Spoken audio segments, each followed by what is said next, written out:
பிறந்ததுல இருந்து நீ கூட என் மேல கை வச்சது இல்லை நைனா. பொறுக்கி பசங்க சேர்த்துக்கிட்டு சேத்துல போட்டு பெருட்டாருங்க நைனா. உடம்பெல்லாம் ஒரே வலி, எல்லாம் உள்காய நைனா. ஏண்டா கழுவிட்டு வந்த? எவிடன்ஸ் இல்லாத கேட்டு அவன் அடிச்சாங்கிறதுக்கு உடம்புல ஒரு தடையும் இல்லை. நீதான் சொல்ற அவன் அடிச்சான். நீயா விழுந்துட்டேன்னு அவன் சொன்னான்னா நான் வழியில துடிச்சுக்கிட்டு இருக்கேன், நீ வழக்காடிக்கிட்டு இருக்கேன். இது ஒரு நல்ல சான்ஸ். அவனை போலீஸ்ல சொல்லி எப்படியாவது உள்ள தள்ளிடுனேனா. தள்ளுறேன். நைனாவுக்கு மரியாதை பண்ணு. கும்பிடுறேன். கும்பிடுறேன். உணிஞ்சு கும்பிடுறான் முண்டம். சரி கும்பிடுறேன்.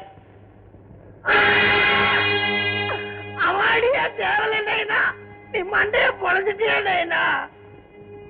இதுதான் சாட்சி. நான் அடிக்கல, அவன் தான் அடிச்சான். இதே மாதிரி வந்து இன்ஸ்பெக்டர் சொல்லு. அவரும் அடிப்பாரா நைனா?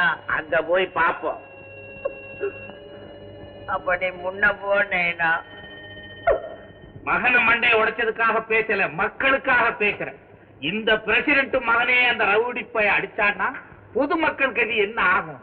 பேரு ராஜான்னா அது ஊருக்கே ராஜாவா? அப்ப நாங்கெல்லாம் ஊம பிரஜைங்களா?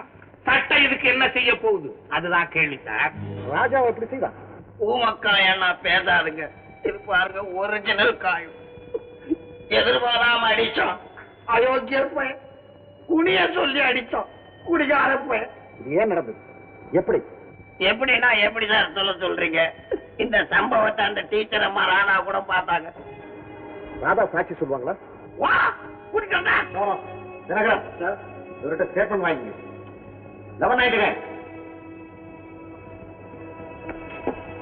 ஒரு ராஜாவை கூட்டிட்டு வாங்க. சரி சார்.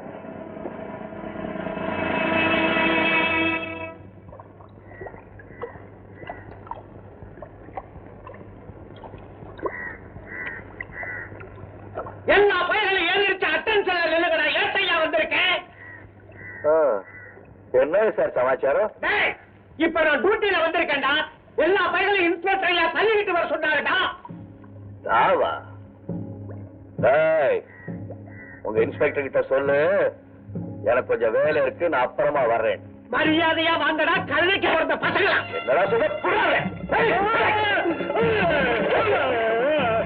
அவ்வளவு கோபம்.